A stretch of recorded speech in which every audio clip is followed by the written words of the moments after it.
Hello and good evening, ladies and gentlemen. Welcome to this week's new episode of Primetime Gaming with Mr. BoomStick and Friends. And ladies and gentlemen, we have an absolutely outstanding show for you today. We're talking, of course, about the showcase. Now, there's been a lot of talk.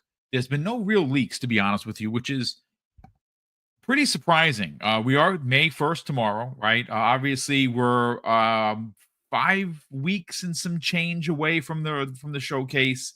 It is expected to be bigger than last year, and like I said, I've said this multiple times. Considering that both Hargeet, myself, and of course Keasante, who will be joining us momentarily, were ass and seat, and we witnessed all of this live. It's actually super hard to imagine how they could actually get bigger. Pause. But hey, Hargeet, brother, welcome back, man. How you feeling? Yeah, it's allergy season, so that's the thing that's bugging me right now. Hopefully it doesn't cause too much of a headache, but my eyes are unhappy and my nose is dripping, so you might be hearing it, but but yeah, other than that, things are good. But yeah, the allergy season is kicking in, and it's going to be a bad one for me. The other cool topic is, and we'll get more into it later on before we head out, is the watch party. Unfortunately, Boom, you canceled your trip, but we are hosting a watch party. We will open it up to fans to sort of try to win a raffle of it. It's not going to be a large one this time because, well, we last minute could just find whatever we could find. But we will have a raffle for fans to show up. So look out for this. Over the next week or so, we'll solidify things. Hopefully next week we can get back to you guys with particulars, but we're working through all the logistics right now. So look forward to that. If anybody wants to still join us out in LA to watch it live in an audience, that is still a thing that's happening. We'll have FanFest activities and whatnot as well. So it's not just going to be the showcase. It's going to be other things as well. Giveaways and fun stuff. You will get stuff. There'll be merch. There'll be stuff. Nice. So. Well, listen, again, props to you. And of course, Ben Kenobi, who was one of the originators that, started this, fan fest for the fans, by the fans kind of a situation. Again, I mean, honestly, if I would have known that this was going to happen, I probably would have still gone. But it's, them not doing an official one like they did last year. Obviously, it's expensive to get out there. You're gonna spend $2,400 on hotel, on the flights and everything. Yep. I mean, listen, folks, if you got to spend more money and you want to experience something super cool, go check this out because I think it's going to be awesome. And again, Hargeet, you and Ben Kenobi have taken this bull by the horn, so to speak, and I can't wait to hear more about it. Listen. Yeah, there's others that are involved. I just want to shout out Alex Wagerman. He's done a lot of the work out there. He lives out in LA, so he's done a lot of work for us. He's definitely a key part. Ains is also doing this from Season Gaming, right? Yep. Season Gaming. So yeah, and there's a couple others that are also involved. So I just want to shout out the main guys that have been really pushing for all this. But yes, Ben has really been the driving force. And then of course, the others like me and the others that are doing stuff as well. But Alex has also done a lot. So well, yeah, again, shout out to Greeny and the rest of the team that have already, declared that they're going to show up and be there to celebrate with fans, which is super awesome. They don't have to do that, folks. They're executives, but they will, and I expect them to take a lot of pictures and have a good time with the fans as they all normally do. But listen, ladies and gentlemen, as we await Keasante to get in here, folks, we gotta call it a bit of an audible, so to speak. So Hargeet, look, I just finished talking with you in the green room regarding the third quarter financials for Xbox specifically. And folks, I'm here to tell you, guess what? Xbox, it's not dying. It made almost well over $5 billion in the quarter for Xbox. That's right. Yeah, the numbers are out. Not surprising. Hardware is down 6%. Services and content is up 8%. And overall, they have a positive 6%. And listen, you know what? Instead of hearing what I have to say, let's bring in this gentleman, Derek Strickland. Obviously, if you don't know who he is the owner and operator of Tweaktown. It is normally a PlayStation, website, but folks, here it is. According to Derek Strickland, the numbers go as such. Microsoft's gaming revenue increased by 5% in Q3 for FY25, implying that Xbox has made around, folks, $6 billion, $5.723 billion in this quarter. And according to the numbers, which we're going to show you the graph right now, it's a record-breaking result at any one time for Xbox, going all the way back to 2015. So here it goes, folks. So this is the tweet from Derek. I have the the graph in front of me. I'm going to bring that up for you right here. And here it is, folks, the Xbox gaming quarterly revenues. And as you can see, obviously, let me just pull the scrolling down for a second so you can actually see. There you go. So look, as you can see, this goes all the way back 10 years, FY15. And if you go all the way up to FY25, which would be third quarter 2025, which is what we're in now, and you can see that the top red bar is bigger than any red bar before it.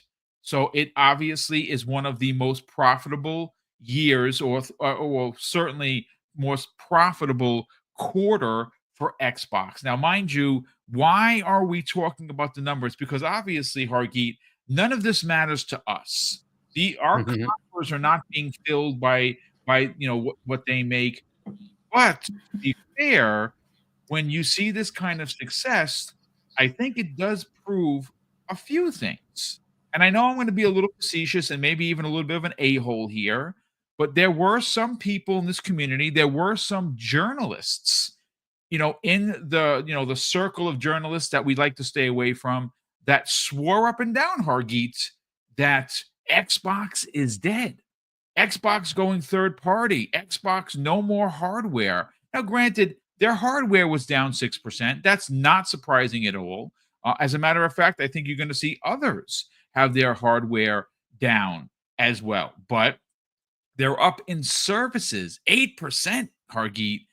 And the driving force, if you're wondering, folks, and again, shout out to Hazardor Gaming because I have his tweet ready to rock and roll. The driving force, ladies and gentlemen, for this increase happens to be Xbox Game Pass, Call of Duty, and Minecraft. And of course, well, they own Call of Duty, they own Minecraft, and well, again, you saw me do a couple of videos this week. The press still doesn't understand what Game Pass is, which is unbelievable because it's been around since 2017. As a matter of fact, Christopher Dring, who is notorious for shouting out how badly Game Pass is for the industry, actually went back and forth with Bucky, quote tweeting him, and Bucky being, of course, the community manager for Pocket Pal, who put out a tweet regarding, Clair Obscur, Expedition 33 being pulled through the Game Pass mud, as most games that are in the service do. And he went on to say that I'm here to tell you, as someone that's close to it, yes, and yes again, it does make sense, and more importantly, financial sense, to be in Game Pass. And of course, because certain journalists know more than the actual people that are close to this. Well, he thought otherwise. Hargeet, look, again, this isn't something that is going to be breaking news, and we're going to have 10,000 people filing in to listen to these numbers. But I do think that it is important to kind of break it down, because we have been hearing for years now, especially since the third party, putting games on other platform became mainstream for Xbox. That is what they're doing, ladies and gentlemen. Is Avowed on PlayStation? No, it is not. Is South of Midnight available on PlayStation? It is not. It is currently on Xbox, and it is currently on PC. Will those games eventually get over there? I would imagine so, sure, especially because they're one of the biggest third-party publishers. But I think these numbers do prove that Xbox Game Pass is viable. I think that it is a service that has really put the industry on notice, especially when you have places like Nintendo who are gonna be charging $80 for their games.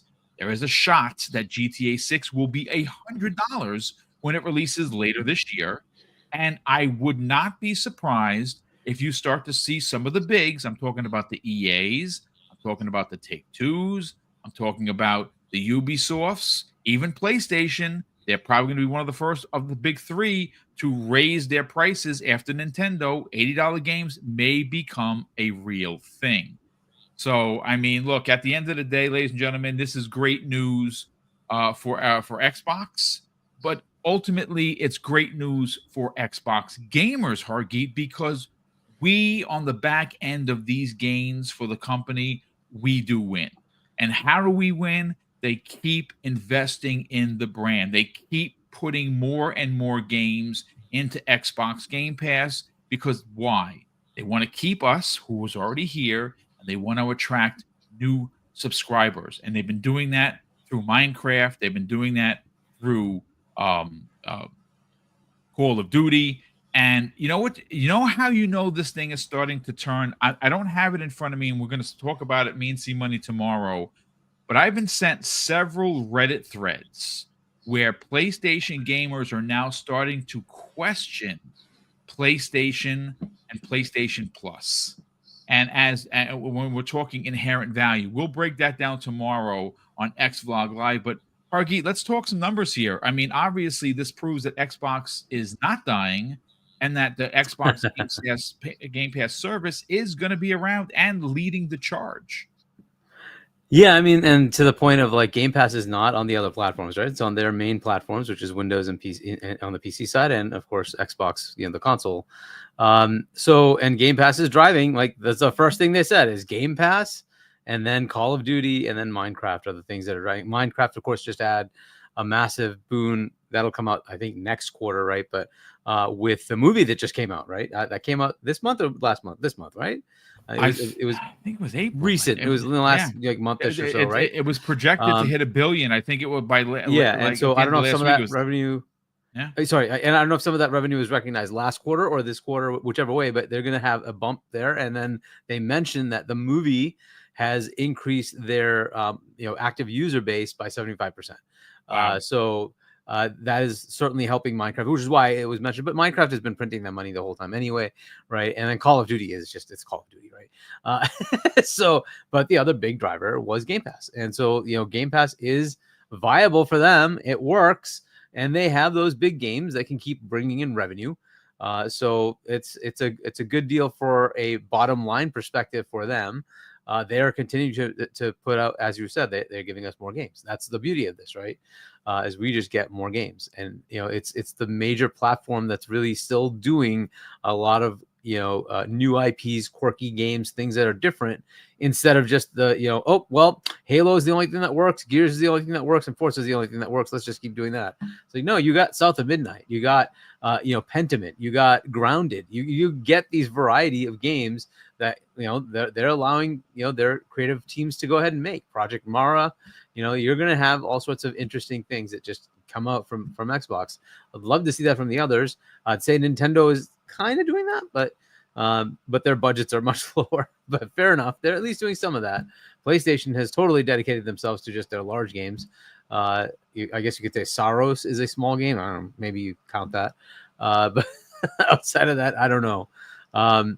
But hey, it's working. Buying ABK solidified their bottom line. That was what they were looking to do, is to say, hey, we want that recurring revenue, and that way they get the corporate side of it off their back.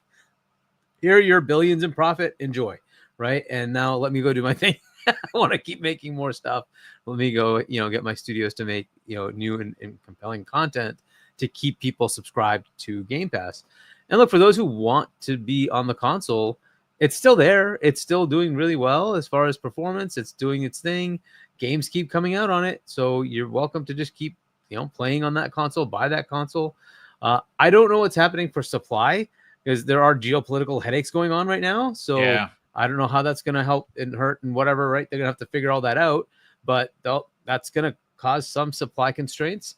Was it like 2 weeks ago now, something like that? I traded in an extra Series X that I had in a guest room, and I got $420 for it, right? So that's crazy. $420 for a console I bought brand new for $350, right? Because it's on sale in one of those holiday deals. Goodness. So I got more out of it after having used it. So that's where they are right now. Not the case for the other consoles. You're not getting that much of a bump. But for Series X, you're getting, a lot of demand apparently, and there isn't enough supply, at least here in the US. So, as you were saying, I think people are starting to recognize, hey, wait a second. If I'm over here on PlayStation, and by the way, they mentioned this, the top games publisher for both PlayStation and Xbox was Xbox. Yeah. So all the pre-orders and orders, it was Xbox that had the majority share on PlayStation. So if you're on PlayStation buying these Xbox games, it's fine if you want to stay there. That's fair. That's fine. And they're happy to take your money. But hey, you just look at the other side and say, well, why wouldn't I want to be on the platform where I can get this all on a subscription? And I just, you have to understand you still have to pay for online on the other side, right? You're still paying that money to PlayStation.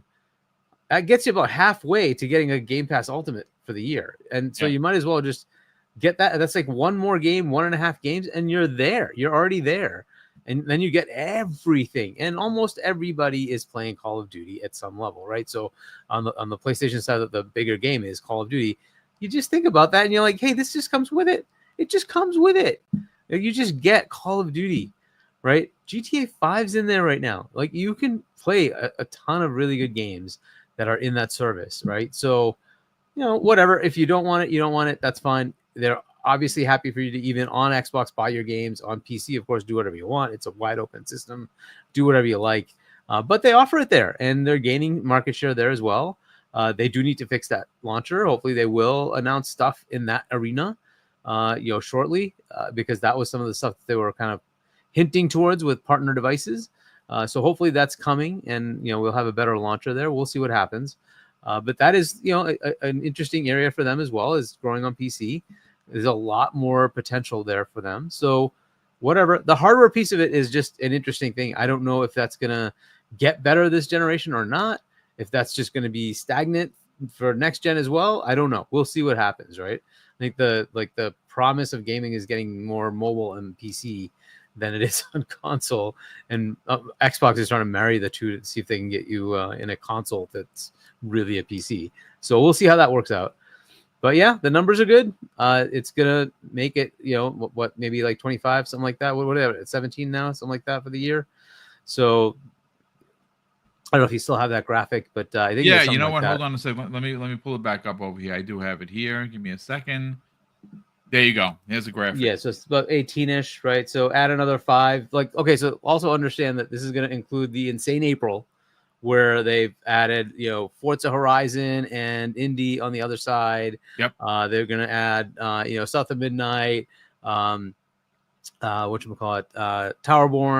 and then Doom coming up, right? And then whatever else we have coming through June, right? So all that's going to show up, and we'll see how that plays out as far as revenue, if that bumps things up for them or not, right? So there's a lot of like collector's edition stuff that'll show up. So that's going to be in there. So, it could be another 5, 6, in that range, putting it like 23, 24, something like that. That's pretty good. That's a pretty good amount. So yeah, it's looking good. The hardware part is the hardware part, and that is the part they need to kind of fix, and that's on them. They need to fix that if they want to, gain in hardware.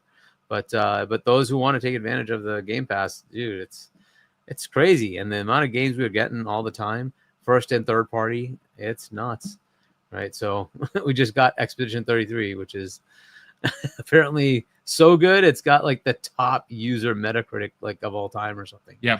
So that's crazy. It's an indie darling. That's not an indie. Obviously, we're actually gonna tackle that, because I have a story here that's pretty unbelievable. The word of mouth on this thing has exploded on social media, and obviously everyone's posting clips. I'm playing through it right now. I actually stopped playing Oblivion play this because it's Wow, so. yeah. Oh Yeah, yeah, Oblivion just came out. I forgot about that. That's a Yep. huge driver. That's- There were how many? Several 100,000 concurrent players on Steam. That means people bought that. They had right? the last time I saw, or at least I checked, it was closer to 206,000 concurrent players on Yeah, Steam. so they obviously bought a bunch of people bought it there. It was one of the top games sold on PlayStation as well. Yep. So, craziness, right? So, they're doing well. They're doing well. So hopefully this continues that path.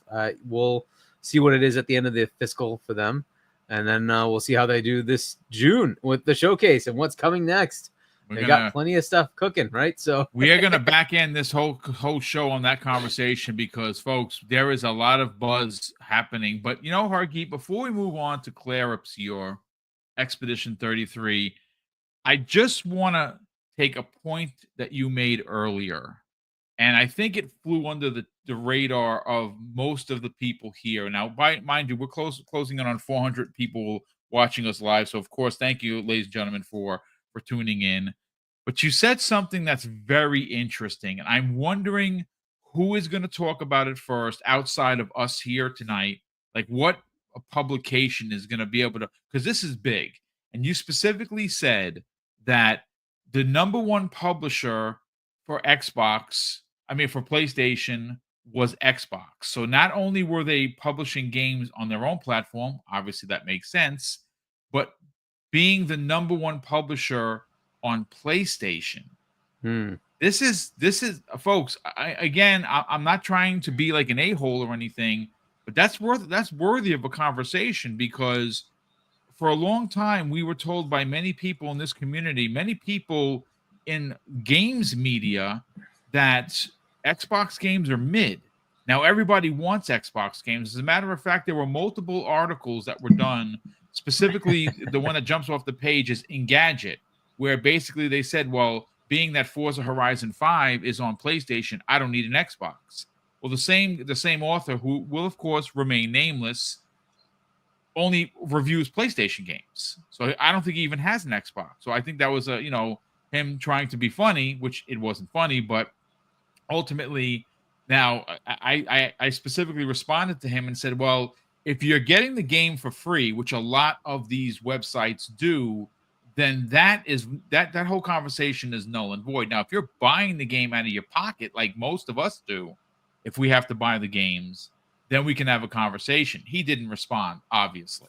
But Hargeet, I just, before we move on to the Expedition 33 madness that has been the last 5 days of that game's launch, I do want to kind of just touch on that for a second, because there is something to be said. Now, and you and I have had this conversation on this very show.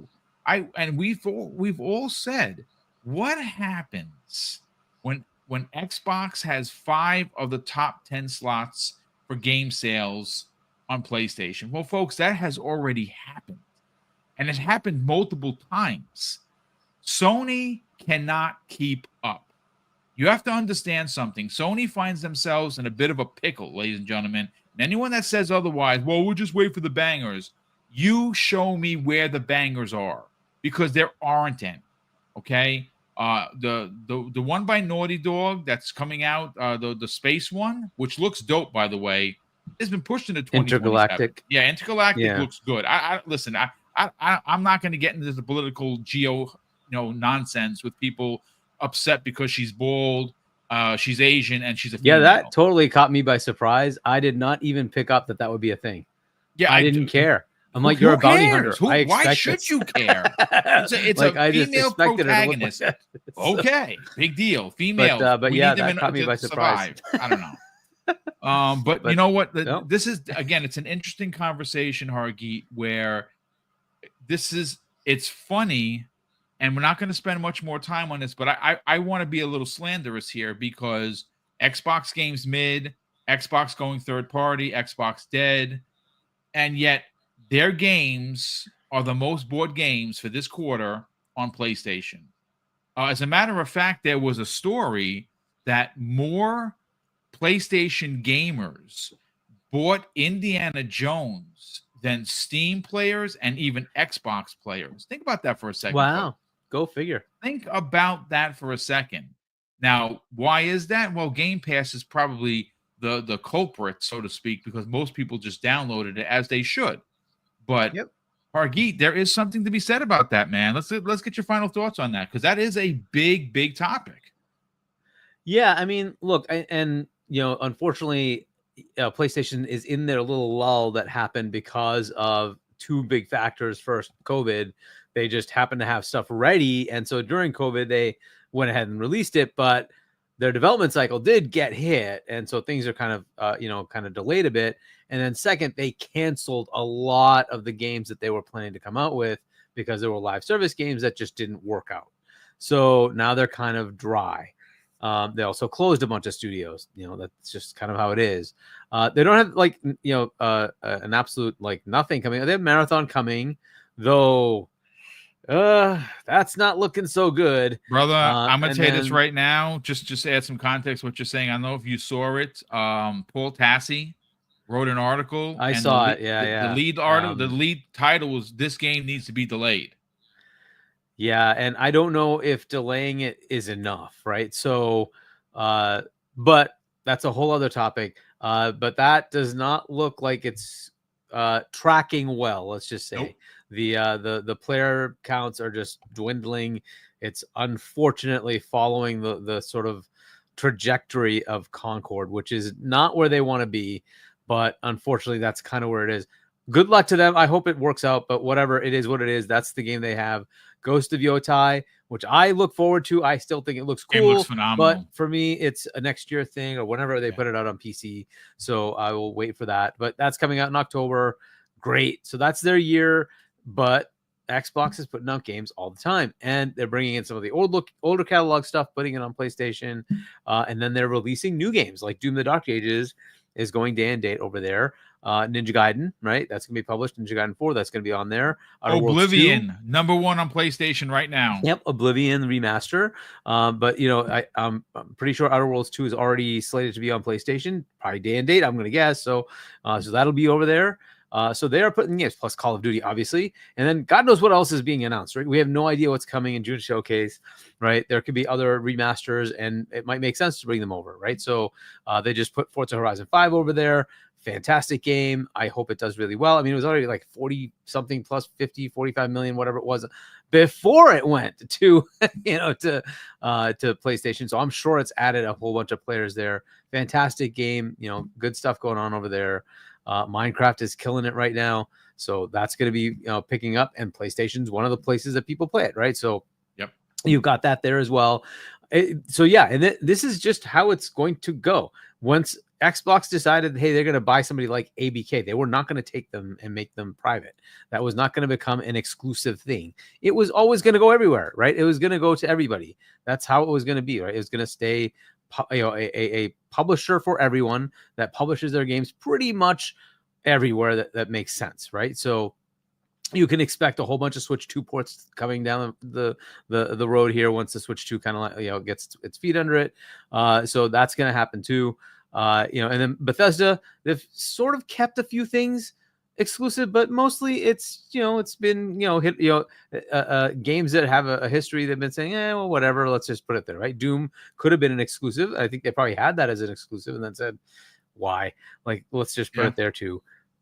And then so because they had the first two, why take away the third one, right? It is kind of a not so nice thing to do, right? So fair enough. That's over there. I don't know if Elder Scrolls 6, my inclination is that is going to go everywhere as well. Of course it is. I know initially, Phil had still been kind of teetering. He's like, I think it's going to be exclusive. I can see doing that, but he hadn't made a decision one way or the other, right? And so at this point, I would just say it just kind of doesn't make sense. Even if you do it for like 3 months and then just let it go, right? Because I don't really see the value in taking it away since they've had several of the Elder Scrolls on PlayStation. Just go ahead and put it there. It's fine. So that kind of makes sense. But there might be other games that are brand new IPs that they'll say, hey, we'll just keep this on the Xbox platform. That's fine. But because they have so many games, they're going to end up being one of the biggest publishers. And Call of Duty is just a massive thing. It's so big that Jim Ryan was flying around everywhere saying, don't let them buy it. It's going to kill us. So, obviously it's a revenue generator that makes a big deal or a big dent in their profits. So they definitely saw that, and then now they're putting all these other games on there, and it's just eating up all the other time that they have. I'm interested to see what happens in the fall when they have Ghost of Yotai, when they have Marathon. Will they, PlayStation players, will they go buy those games, or will they buy PlayStation, Xbox games that are being published there? Like Ninja Gaiden 4, Outer Worlds 2, obviously Call of Duty. We'll just put that aside, right? Call of Duty is a given, that's going to happen anyway, whatever, right? But those kind of games, there might be other like remasters that are coming. Would they buy those games instead of the the games that are exclusive to or in first party PlayStation games? That will be an interesting thing to see. I don't know what's going to happen, but it's going to be very fun to see next year what that looks like. This is kind of an interesting time in the industry, right? We also have the Switch doing its thing. Is that going to eat up some time? Are they going to, they, I'm sure, have more stuff coming in the fall. So we will see what that looks like. What is going to happen across these three platforms. It's going to be fun to look at. It is definitely going to be a very interesting conversation to have. But needless to say, Xbox, ladies and gentlemen, guess what? They're still going to be around, at least for the remainder of the year. But you know what? Listen. And for a very long time, it's going to be very hard to undermine the major IPs that they have. Like, everybody has tried for so many years. We're going to make the COD killer. Guess who's still around? Call of Duty. The COD killers have all died. So that's just the way it goes. Listen, they have 30 plus studios. They have probably hundreds of IP. They're going to keep making money. They're going to, I mean, look, again, folks, they're not filling my coffers. So I don't, cap for the man, so to speak. But I am going to say that as a consumer, they are doing the right thing by me. I keep getting unbelievable AAA quality in my service that I pay for, like everybody else. And guess what? You as a gamer are eating so well that you can't even figure out what game you're going to play next or at the same time. It's unbelievable. But look, we got to get into this Clair Obscur Expedition 33 craziness, Hargeet. So we are currently in a world, ladies and gentlemen. Again, this is not breaking news or a surprise, where digital gaming is probably somewhere in the high 80 percentile. It's certainly doing big numbers in Europe.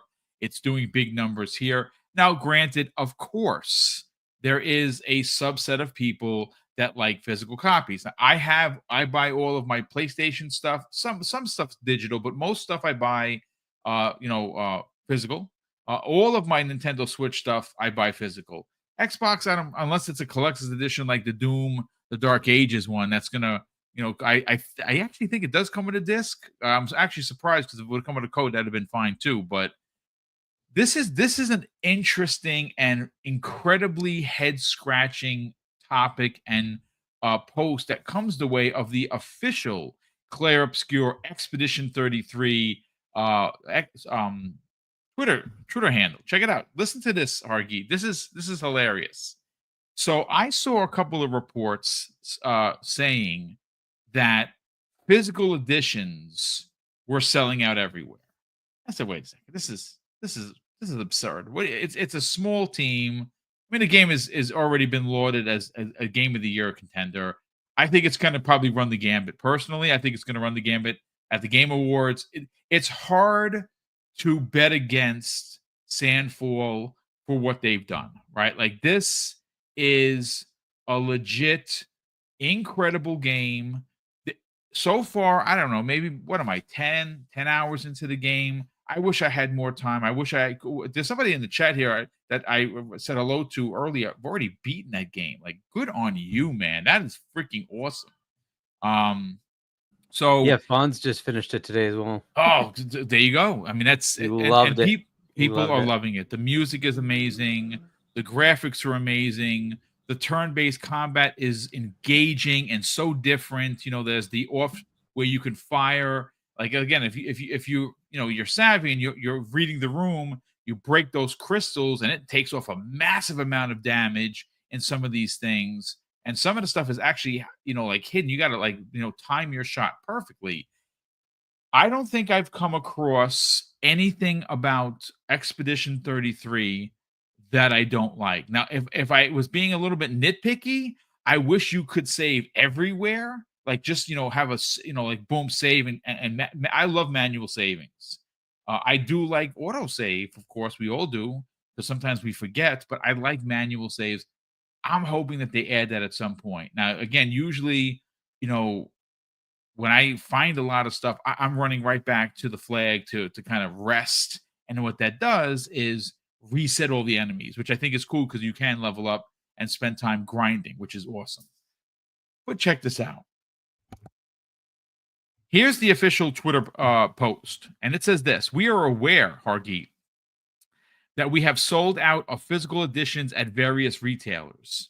Our distribution partners are looking into restocking. Sorry, the demand has been higher than anticipated or expected in many regions. Please stay in touch with your local stores for more.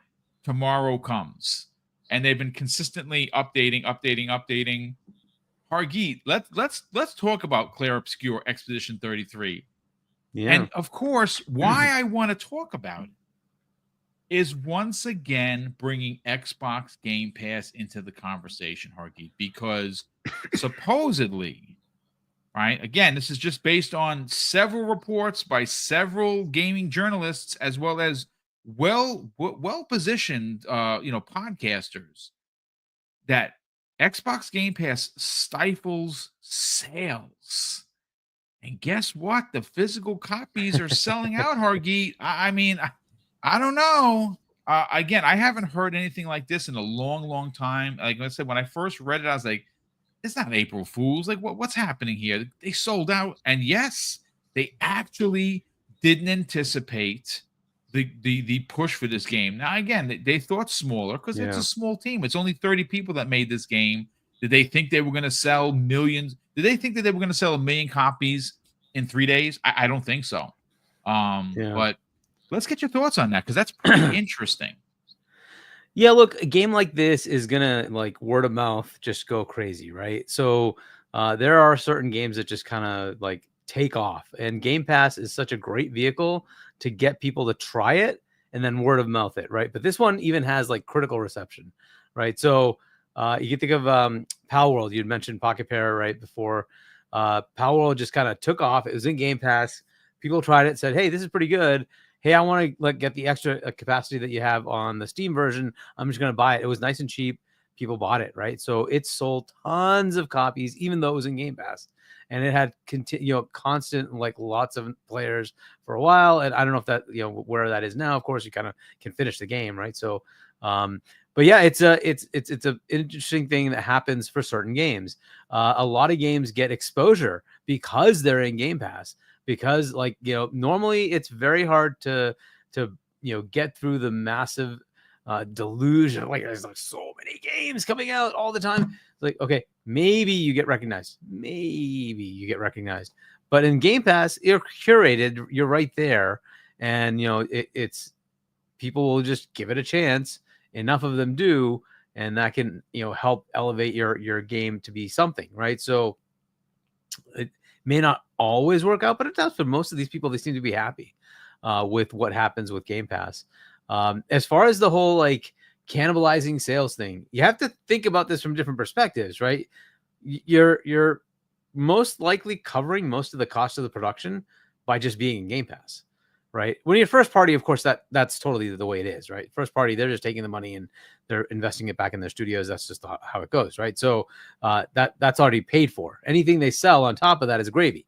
So outside of probably Call of Duty probably does cost a lot, right? So, but either way, it makes a ton anyway, and a lot of it comes from Warzone and the microtransactions that go into the main game anyway. So whatever, that's a money printing machine. We just got the report from that, right? So outside of that, like, Game Pass covers their costs. Now, in the case of Expedition 33, I'm sure it covered a lot of the cost of production. Whether it was the whole thing or not, I don't know, because I don't know what the deal was, right? So, well, it cost them $50 million to make the game. Is what and the they cost probably of the got a game good is. chunk of that to be in Game Pass, right? Yeah. So, on top of that, they are now selling the game. Like, it's already got to be profitable. If they've already sold 1 million copies, they've probably gotten past that already, right? Even if you take, I think it's a $50 game.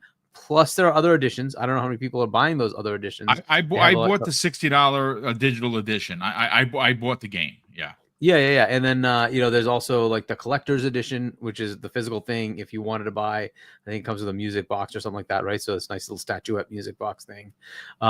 So if people are buying that, that's more. But even at $50, they probably get like $30-ish from that, right? So that's 30 mil, right off the bat, if not more, based on the additions, right? So that probably has made them, break even, if not more, at this point, right? So they're probably in profit.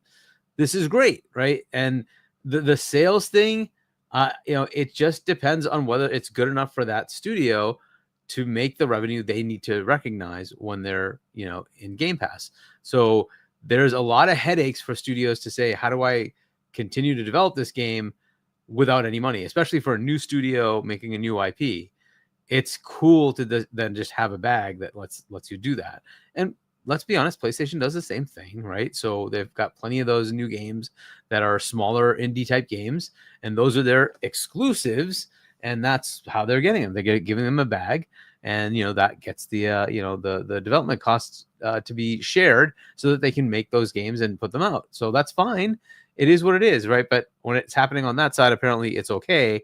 When it's happening on this side, it's totally not okay. And I don't quite understand why.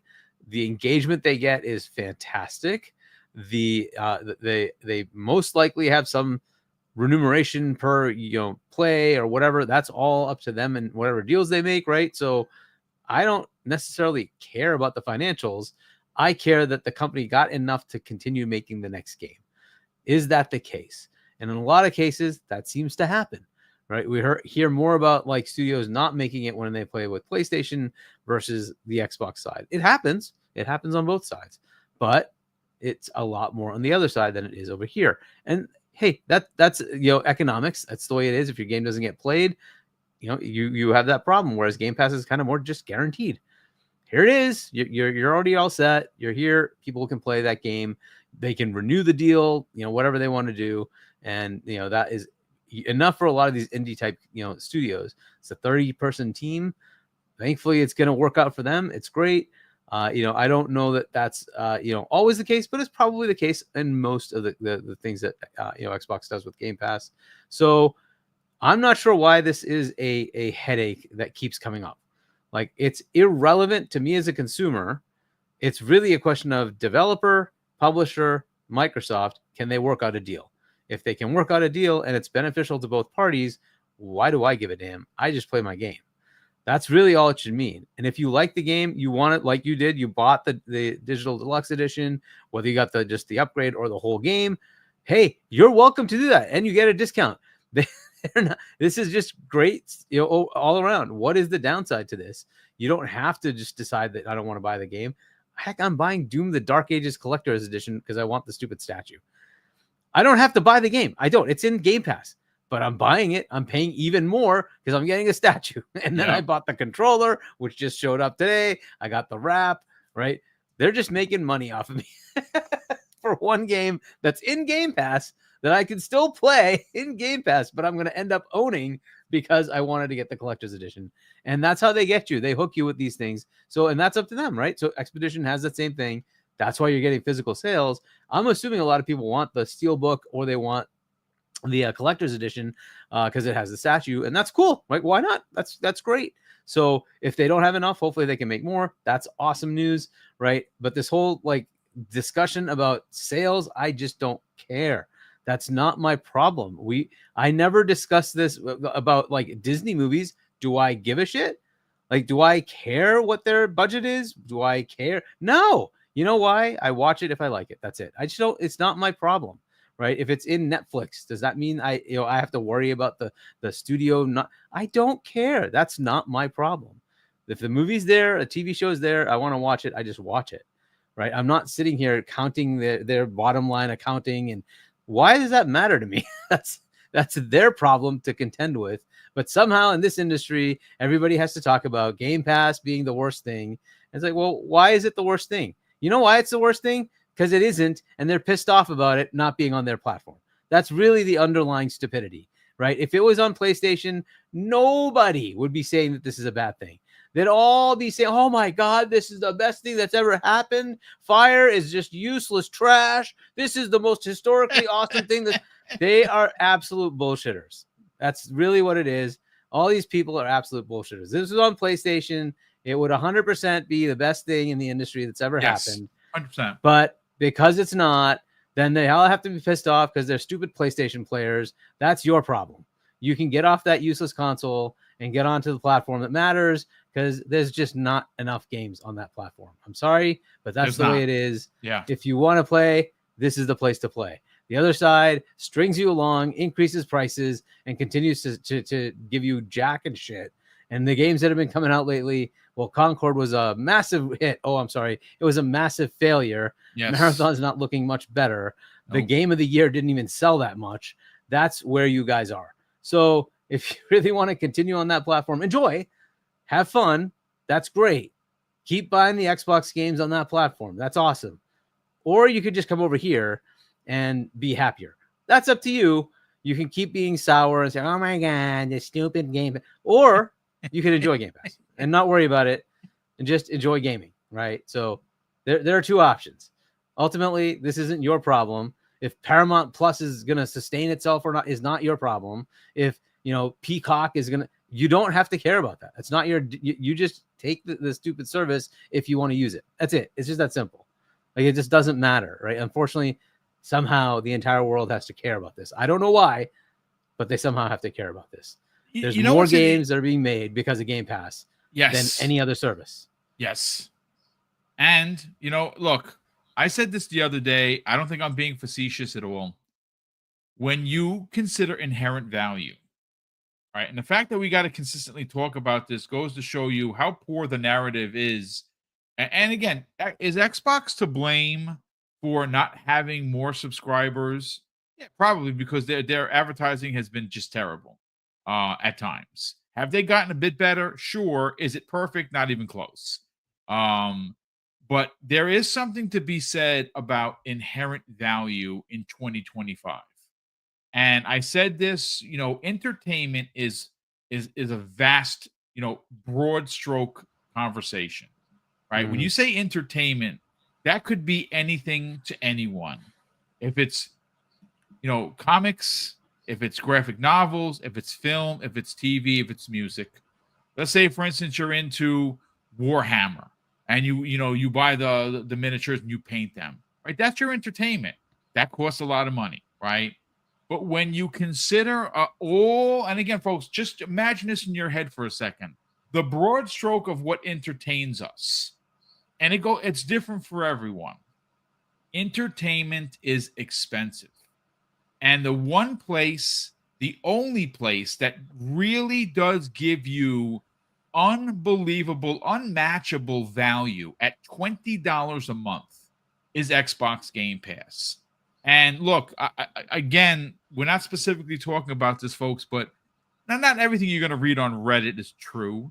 But you can tell when someone is being disingenuous or someone is actually, hey, listen, I'm starting to question PlayStation Plus because the value for what they're asking isn't the same of what Xbox Game Pass is getting. Now, granted, if you go all the way back to 2018, 2019, and 2020, when PlayStation was dropping 3 and 4 bangers per year, right? You're still buying those. Those are not in a service, but I can understand you wanting to stick with PlayStation, especially if you are a fan of these single-player, story-driven, narrative-focused games. And they do it to great degree. Whether you like it or you don't, I like it, which is why I have a PlayStation. But we have to then stop living in the past and live for right now. And right now, going all the way back to 2023. And like I said, I am not going to be told otherwise. You can say whatever you want. 2022 was a terrible year for Xbox because everything got canceled and moved to 2023. And of course, it opened up with Redfall that a lot of people didn't like. It game was not complete. It needed at least another year worth of development, but you also need developers that wanted to make that game. They didn't want to make that game. That's why that game came out the way it did. So it failed. Okay, great. But 2023 had Motorsport. It had, of course, Starfield and a bunch of others. So from 2023 to right now where we are in 2025, which again, folks, we are, I don't know, 5 hours or 4 hours and some change away from it being May 1st. You have to at least sit back and be like, when you're talking apples and oranges, oranges being PlayStation, apples being Xbox, who has been putting out the games? And it's not even just the first party games. The third party deals that they have made to get into Xbox Game Pass on top of second party and indies is just unreal in the last couple of years. So if you are a PlayStation player, okay, play your PlayStation. I'm sure you've played through God of War 10 times, right? Because they have not had any games. MLB The Show, it's a multi-plat, folks. And you know what? No longer in Game Pass. Finally, Sony was like, yeah, no, what? We want people to buy it. We'll see how that works out for them this year. But Hargi, I think you're onto something. I really think that you're onto something, and it's hard to argue. Yeah. And it's really annoying to see the same people try to downplay the service when you are literally getting your value hand over fist. I don't know if you want to add anything before we get into our speculation town conversation for the about showcase. The showcases. Yeah, I mean, the only thing I'll say is that look, any disruption will be challenging to people in the status quo, right? And for those who are in the status quo, they may not like the disruption, but that's too bad. If we don't disrupt industries, we don't continue to do things that are interesting, and you don't want to be static forever. It just doesn't work, right? It gets boring. So it's actually cool to have these kind of things, right? And you would hope that means that the rest of the industry will also play, the same kind of game and do something different, right? And give you a compelling reason to be on their platform. And hopefully that happens, right? So it's a little disappointing that Switch 2 didn't really change much, right? Because you really kind of wanted them to accelerate, gaming and do something cool. Then again, we may see that like the mouse thing is the coolest thing ever. I don't know. Haven't played it yet, right? But it didn't seem like it was as compelling as a push forward as something like Game Pass is, right? So, but hey, whatever. We'll see what happens. But that I think has been the major headache. People are like used to saying, "Oh, I just buy a PlayStation and that's where I play." Well, too bad. If you want to have this cool feature or the many other features of the console, you have to go to this console. That's just the way it is. And, disruption is disruption. And I don't think any of these people are worried about when you get like YouTube Music or Amazon Music or what's that, Spotify. And you're like, oh, I only pay this much. And how am I taking advantage of all these artists? Oh my God, are they dying? Like, yeah, I'm sure you're worried every night about how the artists aren't making their millions of dollars. Whatever, get over it. Yeah. It's a great point of view. And again, I think it's a lot of false concern. I think people try to spin narratives to win arguments. I'm here to play games, ladies and gentlemen. And right now I am inundated with games on Xbox where I'm literally struggling to figure out what to play. I finally put my foot down. Like I started Towerborn yesterday, and it's an early access. I very much enjoyed it. The art style is gorgeous. I didn't know it was going to be like a Destiny kind of a thing, because that's what it kind of feels like, because there's a hub area where you can, you see everyone running around, you can team up with people. Cool. It is a cool thing. There's no doubt about it. It's definitely cool. But I actually spent $5 on 500 coins, and I got an outfit. And I'm like, okay, I spent $5. It's a microtransaction, game. It's a gas game for sure. I have come to the realization that I cannot keep up with all of this. So I'm not going to play it in early access. I played for about an hour or two. I did a couple of missions. I went to the world map. I very much enjoyed myself. It is something I'm going to get into. I'm just going to wait for the final product though, because there's not enough time. And like I said, I was going back and forth from Oblivion to Obscur, and it's too much. It honestly, I know this sounds crazy. Like, wow, what a world problem to have, right? You have Yeah, too right. many games. First Boom, world boom, problem. Mr. Boomstick. Wow, holy crap. Right. But listen, again, it is what it is. Game Pass is feeding us this engine that could continues to be fed with games and games. And mind you, Doom is in a couple of weeks, bro. Like, holy cow. I mean, that is a potential game of the year contender on top of Yep. Clair Obscur and on top of Oblivion Remake, on top of Blueprints. These are all day and date into the service. Again, hard to argue, but look, Argy, And it seems like Outer Worlds 2 is looking pretty good too. So that man, could be dude, that another game of the year contender. IGN Right. did their second IGN first on the gunplay. And again, Yep. listen, I'm always gonna give them the business because I'm not a fan of the way they do their business, to be honest with you. But I do give credit where credit was due, and the IGN first for the gunplay was excellent. And every time you see that game, holy cow, it just gets better looking. I actually, I mean, and again, right now, for me personally, ladies and gentlemen, Avowed is my game of the year. I don't know if that's going to change or not. I absolutely adored every second I played that game. Now, is that going to change when I beat Expedition 33 or Oblivion? We will certainly see, but I very much enjoyed that. Here's the yeah, thing. there's been a lot of those, right? Game of the year type games. There's been It a lot really of good has. games this year, Yeah. right? There's Kingdom Come Deliverance 2, which is also pretty highly rated, and You can't Split argue South of Fiction, and Midnight, another yep. phenomenal experience. It's So just it's there's a lot, right? But anyways, yeah, go ahead. no. Ultimately, look, play where you want to play, but I think that you're going to start to see people move over to Xbox because the value is going to be too hard to ignore. Do I think that there's going to be some sort of, seismic shift of PlayStation players running to GameStop to trade in their consoles to get an Xbox? Folks, I don't see that happening. But that doesn't mean it can't. As a matter of fact, Harky, you and I have talked to several GameStop managers that can attest that is something that is happening like right now. People Yeah. are looking at the value. Again, it's very hard to argue. Well, if I'm going to buy games 1, 2, and 3, and they're in Game Pass, and I have to pay PlayStation minimum $80 to at least play online, and you just kind of do the math yourself, you're going to figure out that, it's probably better for me as a consumer to play on Xbox. Whether or not people actually do that, I don't know.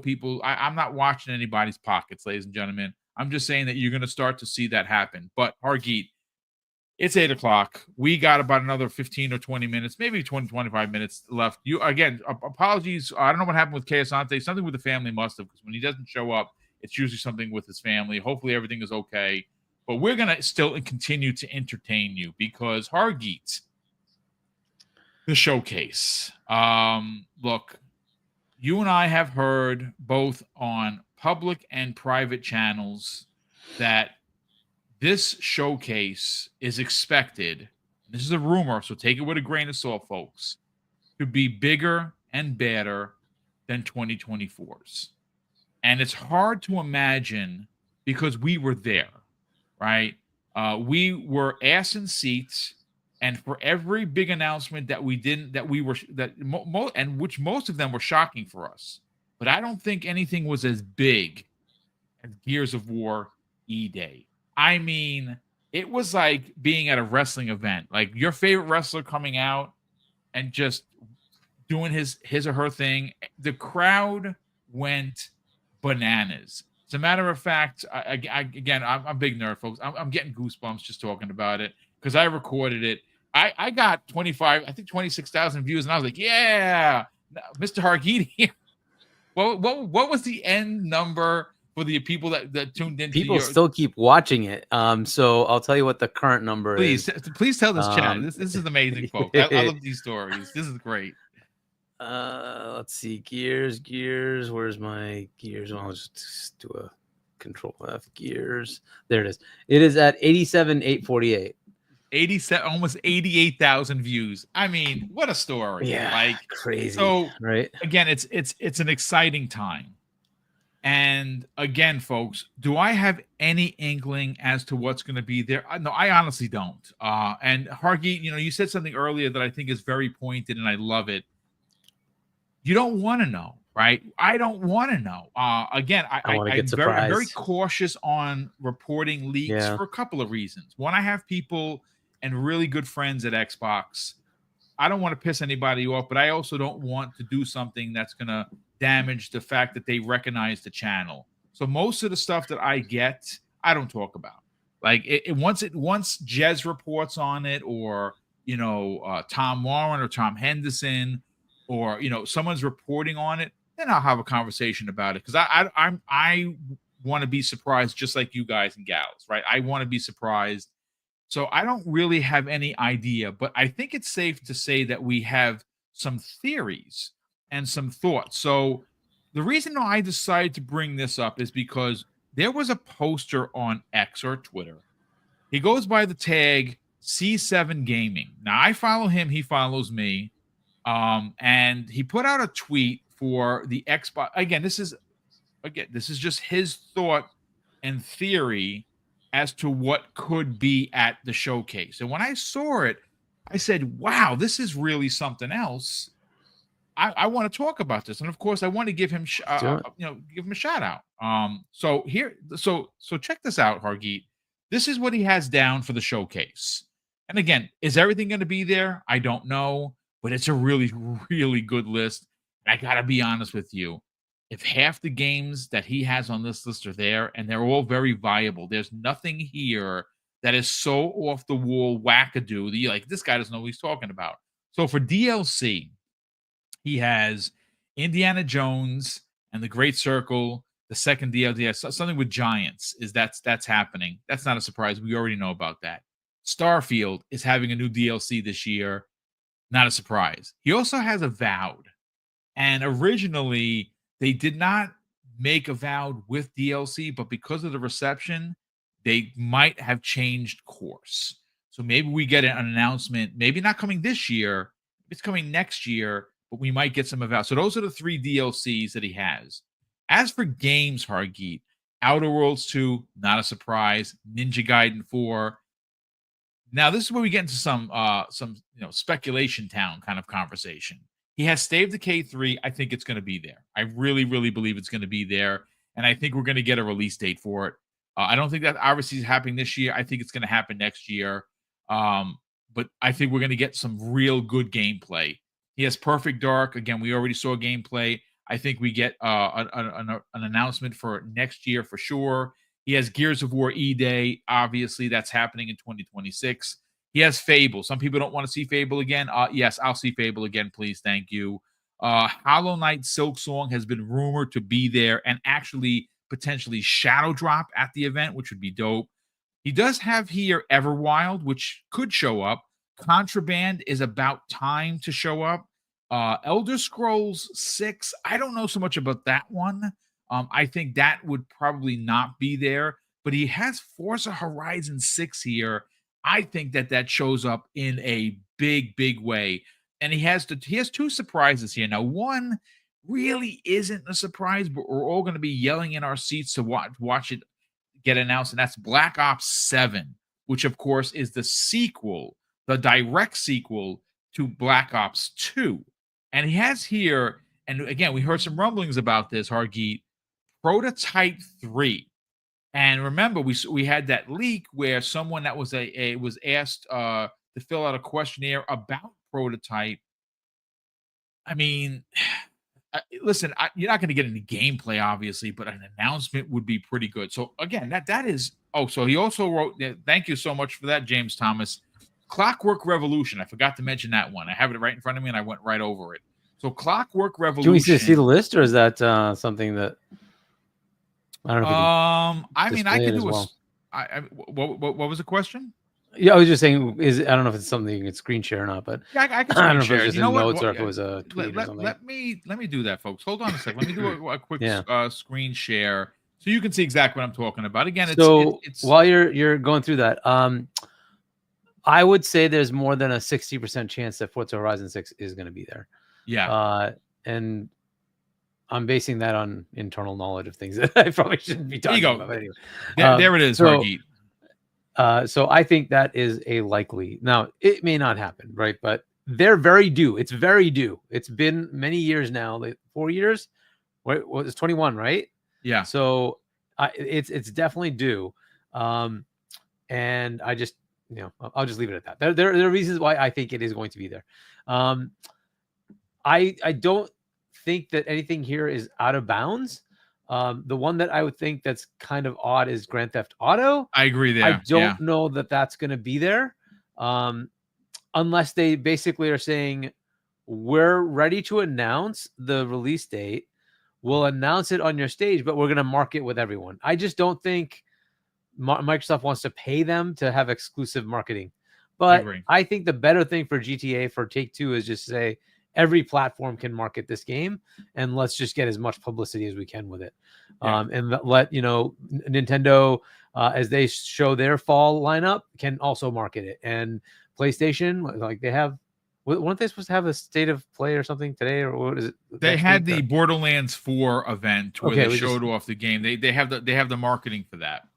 Yeah. So, and then, I'm sure they'll equivalent. That's also a Take-Two, right? So, so maybe they'll have that there. Like Hollow Knight, that's been waiting to go. I think we got a glimpse of that and the Nintendo thing, right? I think that was there. Yes. So that should be coming soon. As far as like Fable, I don't know if they want to show it again or wait for a dev direct later. Maybe a dev direct to open up 2026. Maybe that happens in February of next year. Because that got pushed back. So I don't know. Maybe they have something ready and they want to show it, but then again, who knows? Outer Worlds 2, we already know that's the that's their dev direct right afterwards, right? So and that must mean that they're pretty confident that is a big game for them. Right, because they're spending a lot of time on that during June showcase. Clockwork was supposed to be ready to go, so hopefully that'll be something that we see a bit of. Maybe that'll be. Do you think that could be this year though? I hope they don't, because look, as it is, they already have so much this fall. The problem you run into is like now, it's hard to keep up, and then you just end up saying, "Well, what am I not going to play?" It's more likely they're going to have like a Gears collection. I think that's a better thing to do. Put that out maybe like in August or something like that, whatever. That's a good thing to do, but they still already have plenty that's coming out this year.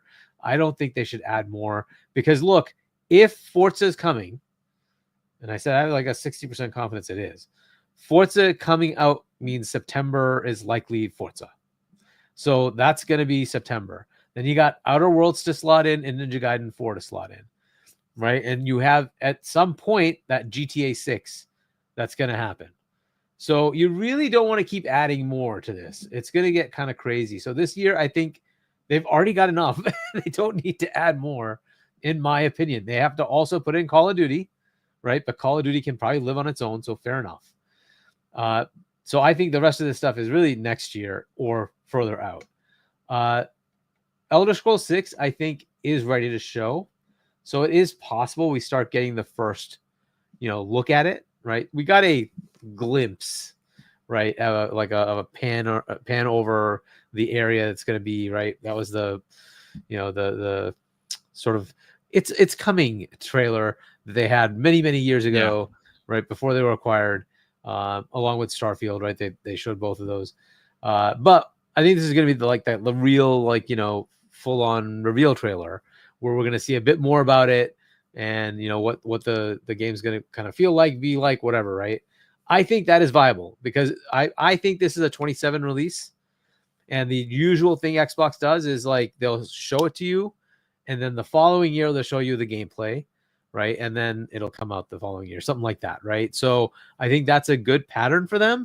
So it's a good time to tell us, hey, what's going on with Elder Scrolls 6? I think it's a 27 game. That's my guess. Right. So I think that's when it's going to potentially come out, but maybe it's further out. We'll see. But I think that might be realistic. Everwild, we should be ready to show something. So I think that being there is probably realistic as well. What's not on here is Double Fine. I think Double Fine's ready to show something as well. Yeah. They've already had, I don't know if it's the same. Was it Brutal Legend? Is that the game? But there's maybe a sequel to that. The one with Jack Black. People were asking for that. Yeah, it was Brutal Legend. That was a phenomenal game, dude. So yeah. That might be the thing that's coming. They also had other little smaller game, right, that they could potentially be putting out as well. So that Project Mara should be kind of something that we might want to be seeing at this point as well. What about that might be showing Kojima's game? I think that for Keeley? Keeley's makes sense. in December. And then I don't know that we see Blade yet. I think that might be a little out, but it's possible. Blade might be here. It's possible. Okay. So that might be another potential here. For me, the one that I want to see in the same vein is I want to see what that Halo Studios is working on. Yes. I want to see output from them. It's been too long, 21 when Halo Infinite came out. I want to see what's going on with Halo. And it is still, to me, one of the biggest franchises they've got. It's why I'm on Xbox. I still want to see Halo. So they showed us Gears last year, and it was killer. It was so well done. It was an awesome trailer. I want to see the same level. I want that same emotion. I want that same like they got to do it at the same level of that, and that should end the show. Is Halo, right? Of course, Outer Worlds will come after that. Fine, fair enough, right? But I want that to be the ending, right? Oh, we got one more thing, and it's Halo. That would just be. That would make this better than last year because Halo to me is still above Gears. I know there's going to be people who think Gears is better. Fine. I don't care. Halo is it for me. I want to see Halo. I would love to see that be the ending of the showcase. So that's what I'm looking for. Now, are there going to be other surprises? Very likely. And I'm sure there's partner stuff that we don't know about that's going to be there. Just put it this way, Ninja Gaiden 4 was announced on a freaking Dev Direct because they didn't have enough time last year to show you that one during June showcase. So that is how much stuff they have cooking, right? So we will see. I'm sure there's other stuff we just don't know about. But, I think a lot of this is likely. And then, except for GTA, I don't know about GTA. A lot of this is likely. But I would add Halo. I really think Halo, and then I think now the question is what Halo though? We should see because that. is it the Combat Evolved remake using Unreal Engine 5? Whatever it is that they're working, right? Whatever it is that Halo Studios, whatever they rebranded themselves, right, is working.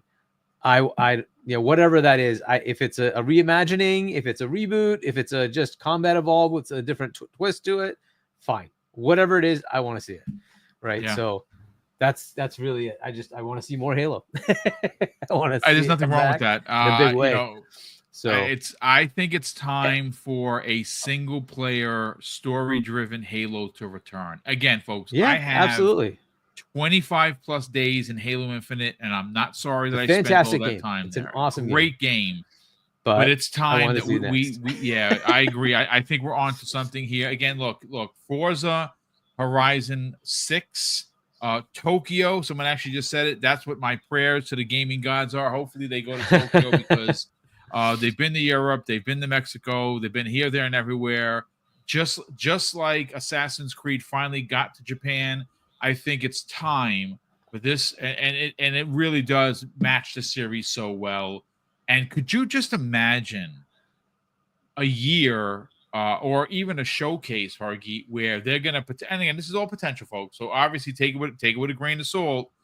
You could actually get a year where in this, showcase, you get Forza Horizon 6, you get the Gears of War collection redone in Unreal Engine 5, and you potentially get an announcement for Halo Combat Evolved redone from the ground up. I mean, my God. In UE5. In Unreal Engine 5. It's going to be an interesting time, right? And look, along with that, and there's it's just Halo, Gears, and Forza. Well, first off, those are freaking awesome franchises. So anytime somebody says that, they can just shut up, right? Yeah. So those are awesome franchises. To get those games is great. We're also seeing all sorts of other games too. So it's like not like that. So, by the way, I don't know if it did have Call of Duty there, right? Obviously, Call of Duty is going to be there, and it's probably going to start the show, right? You're most likely going to see Call of Duty as the starting of the showcase, and so that's definitely going to be there. But yeah, it's very cool if all three are there. But I don't know why that would be a negative at this point, seeing as how you get so much other content now that, like, yes, you have Halo, Gears, and Forza, but you also have everything else, right? So we're just eating so well. I can't wait to see I can't wait to see it. Hardware. You mentioned that there was some potential for hardware. I mean, that's the running rumor. Now, what hardware that is, I don't think it's going to be the console, but it could be the handheld for sure. Obviously, the handheld is rumored to be releasing next year. I mean, is that pushed into 2027 maybe? Who knows? But there could be hardware, and if it's not their own hardware, maybe it's a partnered hardware reveal. Look, at the end of the day, this is, again, folks, just go to social media. I'm not the only one talking about it. This showcase is expected to be better than last year's. That is the running rumor. Take it with a grain of salt. We will certainly see. We're just a pinch over 5 weeks away, Hargeet, and we're all going to be sitting here just mesmerized. And of course, I'm not going, so I won't be having any live reactions outside of me sitting in front of the pewter watching it with you guys, because we're going to cover it. But I will. We will have it. And yes, and you're going to be able to and that's going to be fun because you're going to be with the fans. That's going to be dope. Yes. But listen, ladies and gentlemen, that's going to do it for us this evening. Again, shout out to Hargeet holding it down with me here. Hopefully you enjoyed the content this evening enough to hit the like button. Again, Mrs. Boom and I are 113 subscribers away from 16K. You fine folks can get us there by simply subscribing if you're not already subscribed. Share this out in the socials. Let people know about Double Barrel Gaming. We do this 5 days a week, Monday through Friday, and we have a really good time doing it. Tomorrow at 12 p.m. Eastern Standard Time, I'm sitting down with C-Money, as I do on Thursday, to break down all of the gaming goodness news. We got a bunch of stuff to get into, and one of the conversations is going to be PlayStation gamers are starting to turn on PlayStation, and apparently, again, this is something that's happening on Reddit on a regular basis, where people are questioning the value proposition on what Sony is offering versus what Xbox is offering. And you're going to start to see, people start to move over because, again, like we said earlier, it's very hard to argue the amount of games you're getting in this service for $20 a month. But we do have a super chat that popped in here by Day Reezy. He drops a very generous $2 super chat. And Day goes on to say, can I stop adulting? There are too many games to play. Yeah, brother, but I'm retired and I can't figure out how to play all these games. But listen, Hargeet, let's sell the brand, brother. Obviously, last year you wrote and released a book called Emergence. It is a sci-fi novel that is on the same lines of Mass Effect. I want people to check out that book, especially if you're a Mass Effect fan. But more importantly, I want people to check out your YouTube channel because, again, folks, if you want to see the live reaction that we made reference to earlier during the Gears of War E-Day reveal, well, he's closing in on 88,000 views, ladies and gentlemen, and it was pretty awesome the way he recorded it. And, of course, if you have that many views, people like what you put down. Go check it out. But sell the brand, brother. Where can people subscribe to your YouTube channel, find you on other podcasts, and, of course, not find you on social media? Subscribe to my channel if you want, Hargeet-Chani1 on YouTube, and I'll definitely have some live reactions. This is still a month and a half away or so, but whatever. And then if you want to pick up my book, shop.chani.us, check it out. Keep an eye out for things probably next week for the showcase thing. We will have a raffle for fans. You can enter, and I believe we're just going to do a random select, from the fan list. So you'll have a chance to come out if you can come out to LA and be in the audience and watch together. And then we'll have some good events as well. So there'll be some raffles, giveaways, good stuff going on. More details to come. So keep an eye out for that. I'll be on with C-Money and Doodle on Friday at 8 p.m. U.S. Eastern, and then with Fonz and WebDave on Saturday and Sunday at 7 p.m. U.S. Eastern. Nice. So Fonz Gaming and then WebDave on Sunday. And then we'll be back next week. And we'll see what kind of craziness happens next week. and I would imagine that again, the Xbox seems to be just putting news bomb after news bomb. So we are certainly not only eating good as gamers, as podcasters. We have a lot to talk about, which is always awesome. And of course, a big thank you to Dave Reezy and anyone that consistently drops super chats. Mrs. Boom and I are greatly appreciative of that. And of course, a big thank you to all of the channel memberships that happen behind the scenes on a monthly basis. Again, this helps the channel grow in big ways. We're able to, keep up to date with all of the programs that we have to buy yearly for the program, but also allows us to do the big giveaways. There are going to be at least 3 this year. But of course, I'm going to close out the show with something that's incredibly important to me, ladies and gentlemen. Hopefully, one day it'll be important to you. And that's something that my dad taught us when we were kids. And he would say, Craig, treat others how you want to be treated. And also, it doesn't cost anything to be nice. You live by those rules, son. I can guarantee you're going to have an awesome day. So take care, everyone. And we'll see you next week on the newest episode of Primetime Gaming with Mr. Boomstick and Friends.